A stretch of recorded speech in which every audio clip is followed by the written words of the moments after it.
Hello people, and welcome back to the channel. If this is your first time on the channel, a special welcome to you. I ask that you check out the rest of my videos. If you like what you see, give them a thumbs up, leave a comment, but more than anything, I'm asking that you subscribe to the channel.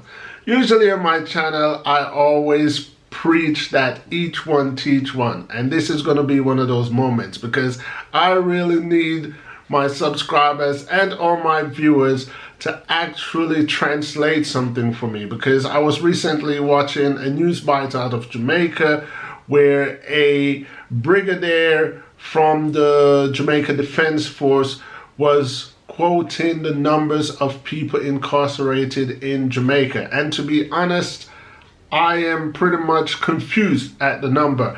I am puzzled at what exactly was he saying, and I've deciphered it in my ways. So I'm gonna let you guys listen to what he's saying now, and then you can just tell me what exactly do you get from it. So here goes.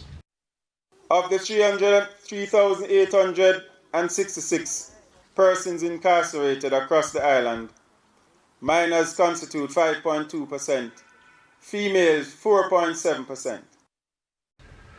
So as you can see, Brigadier RAD or Brigadier Rad J.H. Mason quoted a number, and I'm not sure if when he said 300 it was an error and then he started over. I'm not sure. So the number that I deciphered in the end was 303,866. If you guys agree with me, write it in your comment and let me know.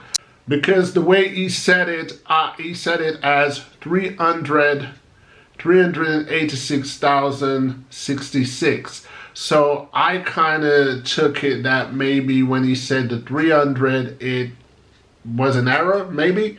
And he just said it was 3,866. Either way, I'm just going to discuss the number. If it's actually 3,866, that is a good look. That is way, way lower than pretty much any country in the world. My calculation gave me that to be less than 1% of the population. Jamaican population currently stands at 2.89 million, according to the World Bank, who did a survey in 2017. When I did my calculation based on the number of 303,866 people incarcerated, that was an alarming 10.51% of the Jamaica's population. And if indeed that is a fact, my question is Jamaica now into prison for profit? I heard rumors that Jamaica is thinking about the prison for profit, but on my channel I don't like speculation and I don't like rumors. So if it's not substantiated by a publication or I hear it from someone's mouth, someone who is of reputation in Jamaica, say for example a politician, then I don't really go with it. But when I see a number like this, if I'm correct again, if the number is actually 303,866 people, that is more than 10% of the country's population in prison, and that is definitely not a good look. Considering that I've lived in the United States of America and I'm quite aware of what prison for profits are, I would just like to say to the Jamaican government, Jamaicans look up to America as if it's the next best thing to heaven. It's something I've always said on my channel, but Jamaicans, you don't need to follow America down that line. The love of money is a soul-selling business. And Jamaica, as much as we have our reputation, as much as we have come out of a dark age of being poverty-stricken and so on, we still add our morals, and I implore that Jamaicans still stick to their morals. It's what make us us. When I went to the United States of America as a young man, I was kind of surprised at two things when I first got there, because I was fresh out of Jamaica. I was surprised at how many teenage pregnancies there were when I went to America. That was alarming to me coming from Jamaica. And the second thing that was alarming to me was the amount of people that was in prison. Almost everyone that lived on my block or everyone that I went to school with had a sibling that is in prison on parole or probation, and that shocked me for a minute, because coming from Jamaica, I was under the perception that only bad people go to prison, only real criminals go to prison, because that's how I know it works in Jamaica. 9 times out of 10, when someone gets arrested in Jamaica, they're usually guilty, they're usually worthy of that arrest. But as I grew in America, I quickly learned that it was not the same principles that applies in America. It was all about gaining money. It was politics. It wasn't really a disciplinary action. It was using the citizens, especially the black or the brown citizens, the minorities of America. They were the pawns in the game of chess, and people were going to prison and getting some ridiculous time for minor crimes, and they were getting some extensive parole tails that pretty much means when they leave prison on their minimum sentences, these people had to be very careful. I mean, you could go back to prison for just looking at your parole officer in a funny way. They call it reckless eyeballing. Anyway, let me not railroad the subject. The subject at the matter is I need clarity. What amount of Jamaicans are truly in prison? If it's 303,866, that is ridiculous.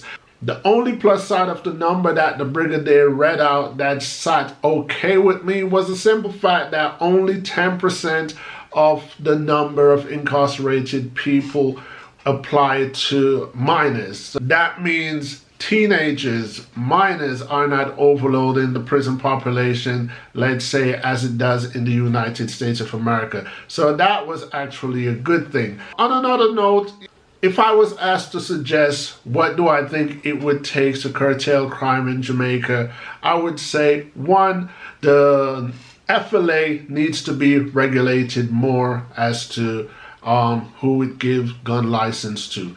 And 2, Jamaican government needs to provide a better quality of life for the citizens in Jamaica. I generally believe that people are not usually bad people. I don't think all people are just criminal. I do believe that a certain percent of human beings are just born with evil intent. But as for the majority, I just think that circumstances cause people to do evil acts. You know, I am fortunate to have lived in a country that prides itself with one of the best quality of life in the world. And what I see as a Jamaican living in this country, what I've seen is that crime is almost non-existent. And the reason why crime is non-existent is because of the quality of life that was provided for people. I believe that if tables should turn and the people of the country that I'm living in should have the financial situation that the Jamaicans have, or the lack of finances that Jamaicans currently struggle with, I believe that the crime rate would suddenly go up. Why? Because people are just people, and we are here to live, and we will do anything to survive. So my suggestion would be that the Jamaican government try its endeavor best to provide a better quality of life for Jamaicans living in Jamaica. When I say that, I mean like food, which is a necessity. If every Jamaican can afford food in their table, I believe that that would decrease the crime level dramatically. And obviously secondary, it would be somewhere to live. If the Jamaican government focus on housing and basic provision for people, I'm not saying it would eliminate crime, but I believe it would drastically decrease crime. Everybody wants to survive, and everybody wants to feel as if they have a equal chance, a fair and equal chance to a piece of the ackee, as I say. I always say a piece of the ackee because I'm referring to Jamaica. So yeah, let me know what you got from the number. Did you get 303,866, or did you get 3,866 and the first mentioned 300 was an error? Clarify that for me. Obviously, I could have went online and researched it myself, but because I've got a YouTube channel and I use it as a platform, I decide to refrain from researching the actual facts and get my subscribers and my viewers involved so we can have a bit of finessing on the channel. So that's pretty much it for now, people. Once again, thanks for watching. Until next time, peace.